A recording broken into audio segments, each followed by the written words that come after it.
a program that helps teens in Camden and gives them hope. That's next on Perspective New Jersey.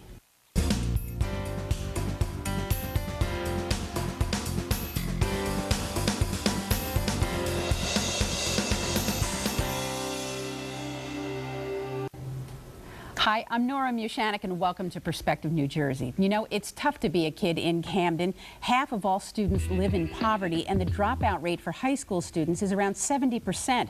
Surrounded by drugs and crime, the outlook for many is bleak. But there's one organization that for more than a decade has been making a difference in teenagers' lives. It's called Hopeworks in Camden, an educational outreach program that gives kids the tools they need to achieve their full potential. Today we're going to learn more about Hopeworks and the wonderful work they're doing. And with us here today to talk about that is Father Jeff Putoff, who is the CEO, the executive director, all of the above. That's right. For Hopeworks. Yeah. Thanks for being here. Thanks. And in just a couple of minutes, we're going to be joined by some of the kids who've gone through or are currently going through the Hopeworks program. So, Father, welcome. Thanks for being here. And tell us how this got started. The year was 2000, I think? Sure. So I had come to Camden. I was working as an associate pastor in our church there, Holy Name, and was asked to figure out a way to work better with youth, especially given the youth crisis, to come up with some ideas about how to work with youth who are not in school. And so together with two Lutheran churches, two Lutheran congregations, we came up with this idea of using technology to do outreach basically to youth, and Hopeworks was born. Now tell me about the name, Hopeworks in Camden. It's a little bit unusual. Tell me about it. Well, I mean, it took us a while to find a name, and I like the name.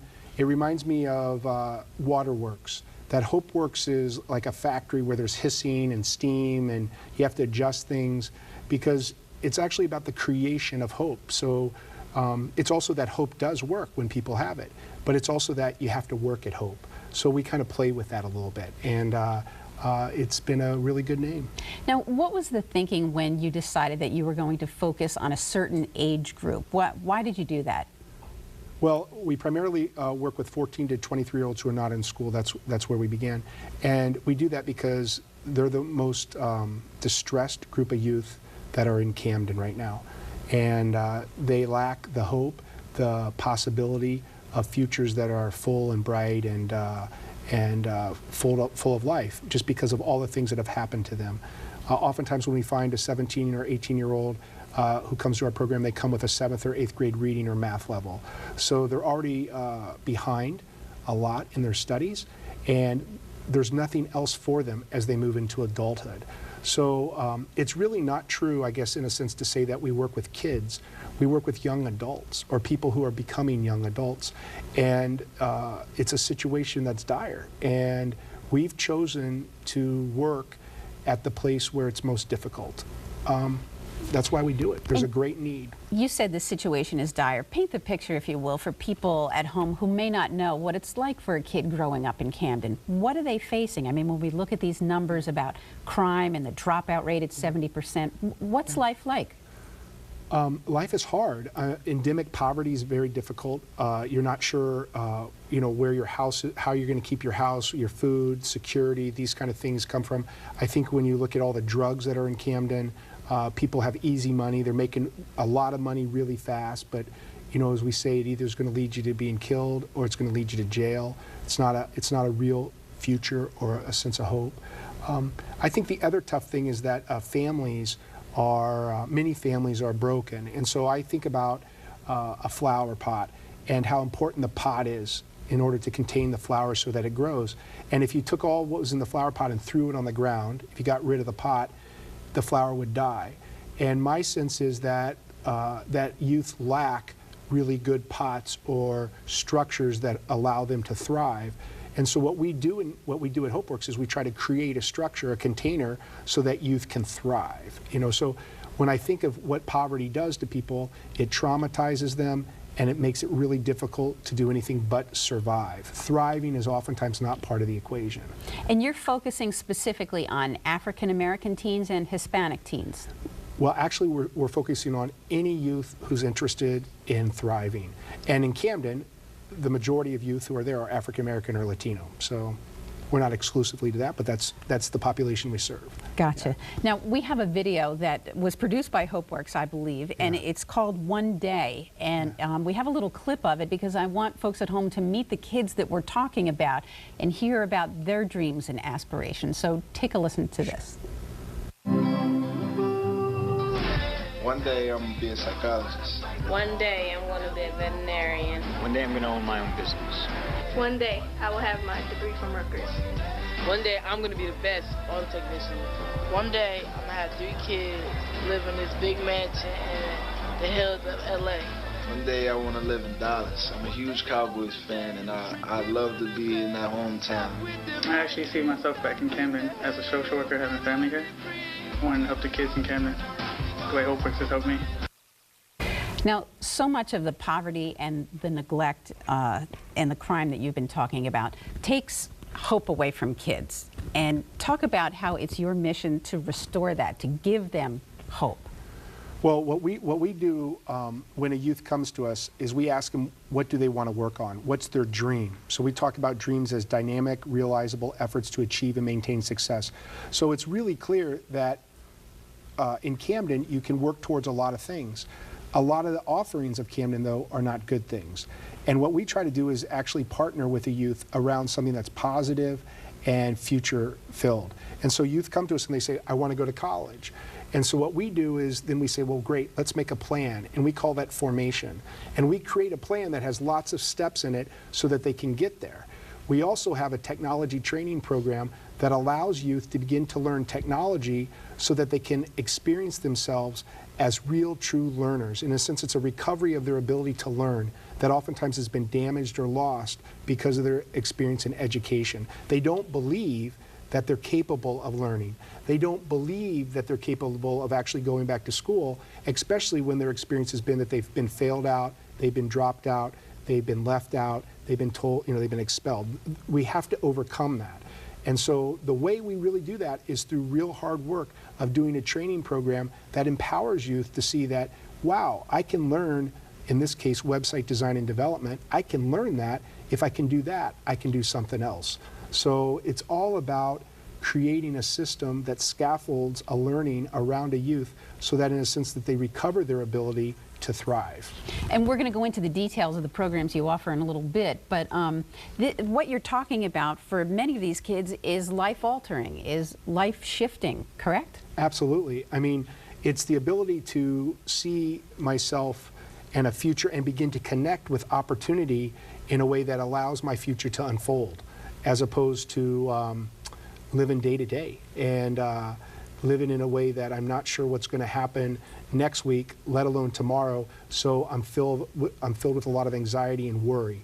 So it's really a transition from that kind of sense of a really difficult situation to one where they're able to see themselves as moving forward with a future. And why did you choose technology and computers as the way to focus and the area to focus on for these kids? So we do a lot of technology, not only website design and development, we work with maps, GIS, and video.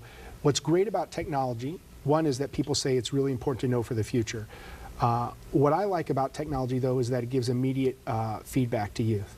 So if they're asked to create a website and it needs to be with a yellow background or a blue background, they can actually learn how to do that right away and see the results of their work. They, if they're mapping things, they can actually see if they're mapping things correctly or begin to see the relationships between the data. There's just feedback that happens immediately with technology. You know if it's working or not. You don't always know how to fix it right away, but you know, in a sense, if what you've done has been helpful to moving it forward. And through analogy, that's exactly what they need to do with their life. They need to be able to make decisions that are moving themselves forward. So technology is a great way to kind of teach that. Okay, we're talking about Hopeworks and Camden, and we'll be back with more right after this. Please stay with us.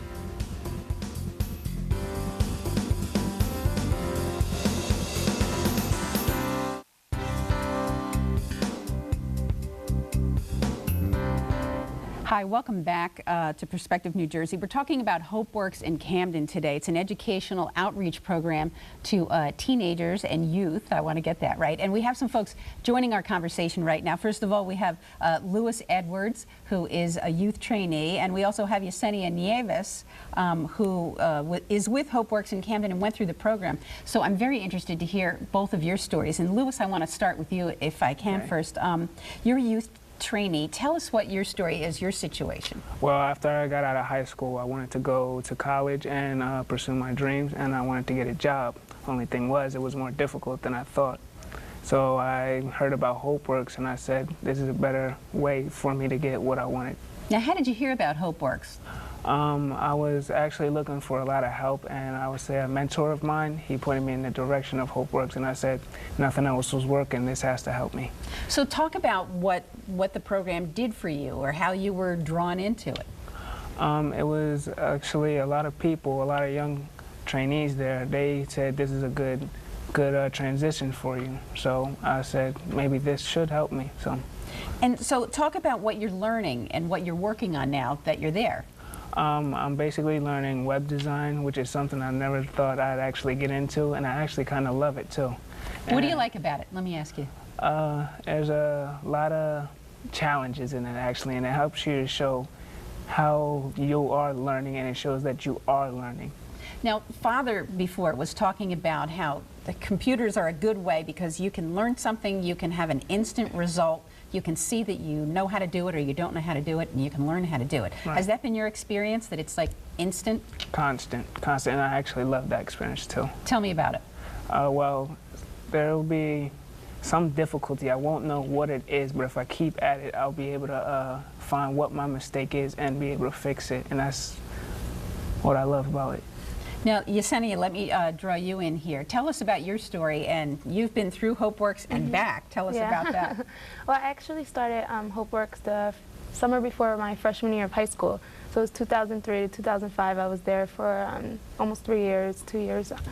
And I was part of the GIS program, so I was involved with the creation of the maps and going out and surveying properties for different clients that we had. And I found out about the program through flyers. My mom actually, and that's like a great thing. That's how Hopeworks really recruits people. We just go out and pass out flyers and stuff like that. And so my mom, she always tries to keep me busy. So this was one summer where she wanted to keep me busy. And she found a flyer and she told me about it. I came in, I met Father Jeff, and I got involved right away. And so you too went through the computer training? You learned how to do all of that? Well, the curriculum was actually different when I started. So like, I started out with web production. So I started out on learning how to create the websites and stuff like that. And then I moved on to the GIS department, and I just stayed in there with the surveying. I really loved it. That was like my favorite part. And so you went to college. Tell me about that and how you're back here now. So I went to college summer of 2006, and I just graduated in August. Congratulations. Thank you. I think Father Jeff was a really big part of that. Hopeworks just really gave me the opportunity to like express my creativity, express my, like, just help me with my determination to be successful. And it really pushed me to just knowing that I could achieve my dreams. And it just really opened my mind to the possibilities that the world has. And that the world is not just contained in Camden. There's a huge world out there that you can take control of and take charge of. And now you're back working at Hopeworks. Yes, I graduated college in August, and I started working for the Crib in August when I became like a Crib weekend evening presence. So I was like covering hours on the weekends. And then from there, I spoke with Father Jeff, and he wanted me to be his assistant. So that's when I started my first full-time job. Okay, now I want to back you up for a second. Father, if you will, explain to us exactly what the Crib is, because some folks at home will just think that's that TV show on cable TV. Well, the Crib, we like acronyms at Hopeworks, so the Crib is the Community Responding in Belief. And what we found, or what we have found, is that youth can progress through our training. They can get a job, they get in school, but they still need a lot of support. So the Crib is our effort to create a group of 10 youth who are in college and have a job with us and are living together, and who become peer leaders for the rest of Hopeworks. So we actually renovated a 5,000 square foot building, and it's now a community where people live, they eat together, they study there, they live there. It's a beautiful building. And so Yesenia, her job is one of the folks who live in the crib and provide a presence at night, in a sense.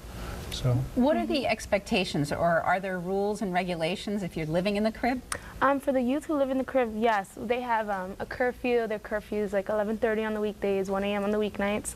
It's they have to attend a community meeting once a week, community grocery shopping. We have 4 community meals. They have 10 study hours that they have to complete together, as well as attending their formation sessions at Hopeworks and having a job with Hopeworks and being in the first semester of college. Lewis, are you at the crib? No, I'm not currently, but No. sometime in the future I will be. Now tell me how you'll progress to that. What will be your path as far as you can tell? Continue to stay in college, continue to keep my job as a production trainee. And is the idea you're teaching life skills, you're teaching, I don't know, is it cooking, or how does it work? Just learning to live, or sort of crib? creating a family structure? well, no, I think it's about creating a structure of success. So, so life skills are a part of that. So people actually do cook. So they have to prepare meals.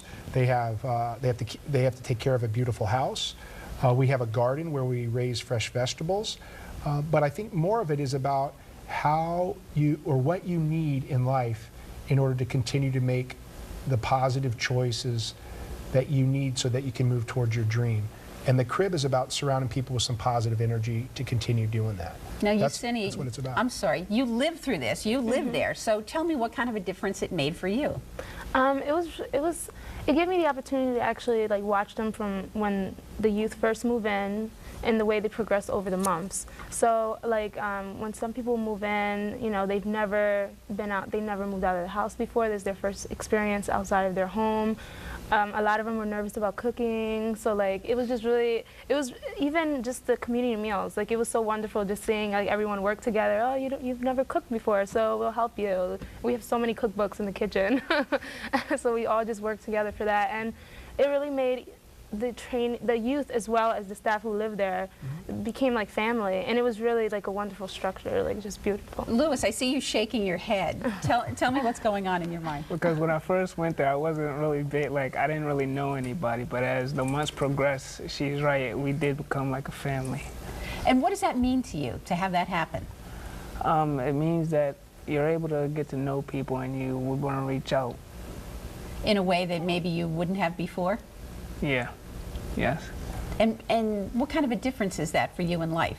For me in life, it's a big difference because usually it's not something I really do, but since they've pushed me towards it, I love to do it. I love to reach out to people and get to know them as much as I can. So you've obviously had changes, or you've changed because of this. Do you talk about this to your friends, or do you tell them about it?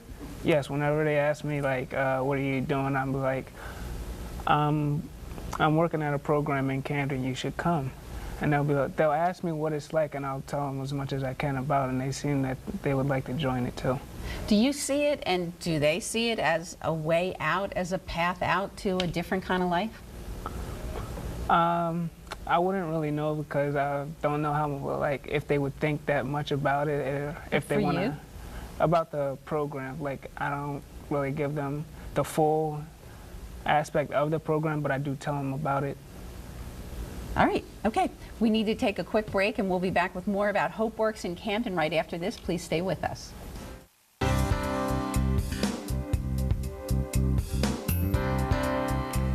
Hi, we're back, and we're talking with the folks from Hopeworks in Camden. It's an educational outreach program in that city. And I want to go back a little bit. You are working with teens and youth who are in school and out of school. What's the difference in the programs? How does it work? You pull the kids who are not in school to your place during the day? Right, so obviously we'd want everyone to stay in school. The reality in Camden is that that doesn't happen. So we run 2 programs, one for out of school youth, and they're there in our program from about 9 to 3:30 every day, and then another program for youth who are in school. and that they're there after school, and then in the summer we sort of expand that so that they're there longer. So we're trying to keep youth in school and emphasize education, and obviously with youth who are out of school, we want them to get back in school. So it's sort of two different kind of strategies. And literacy is a big focus for you. Talk about that, and talk about the DREAM program. Yeah. So whenever youth arrives at Hopeworks, we want to work around their dreams. So they want to identify what they want, and then we build our program around that, and so we hold them accountable to that. And one of those things is education. So they always want to do better, they want to stay in school, they want to get back in school, and they need some help with that. So we have a literacy program. So they're tested, we figure out what's going on with their reading, writing, and math, and then we design individual lesson plans that will strengthen them. So if you're in school, we're able to raise your, we're almost always able to raise your grade level up to where you're at in school. And if you're not, then we raise your grade level up so that you can get into college. So literacy is just a tremendously important thing to work with youth, because they oftentimes lack confidence because of some of the experiences they've had in school. So each kid, I'm sorry, I said kid again, each youth has their own development plan. So Lewis, tell me about what yours is right now. My development plan so far is to go through college, do my 2 years at Camden County College, and then apply to a 4-year college and get my master's, no, not my master's, my PhD in psychology. Really? Yes. What do you want to be? A psychiatrist. Really? Yes. So Lewis, just say a little bit though about what's in your dream plan. What are some of the steps that you have right now that you and Patrick have been working on? We've been working on my wealth building plan, my leadership abilities, and I can't remember the other one. And in this plan, do you find that it's working? Can you see that you're making progress? Yes, I do actually see a lot of changes due to it. And Yesenia, talk about your own experience with that, because from what I've read, there's a real importance placed on celebrating each milestone, everything that happens. Talk about your plan and the difference that it makes when somebody says, congratulations, or, you know, we're proud of you. Well, I think that's one of the really important aspects in Hopeworks. We really like to validate and validate accomplishments and just to improve the youth's self-esteem. It's really a motivator. If they are hearing that they're doing well, then they'll want to do well, so they can continue to hear that. And while I was a part of the program, that was a really big thing for me, because Father Jeff will have me in charge of like survey projects and stuff like that, and it would feel really good when he told me, Yesenia, you're doing well at managing your the surveyors. Oh my God, you're doing so good. And it would make me feel better, and it would make me feel good and make me work harder to make sure that I achieve my goals and for that particular project. And let me ask you something, because we're running out of time, but you have a number of projects that you work on, and one of them is community gardens. You are out there, and I think I read the number was 100 gardens at this point. Tell me what they are and what they're all about and how they tie into Hopeworks. Right, so there's actually 100 community gardens in Camden, and we just founded the 100th. And it's a half-acre garden that we've started as an organization, and it's primarily to help us. We live in the community. The Crib is a group of people who live in the community, and we want to connect with the community. So the garden is a way to do that.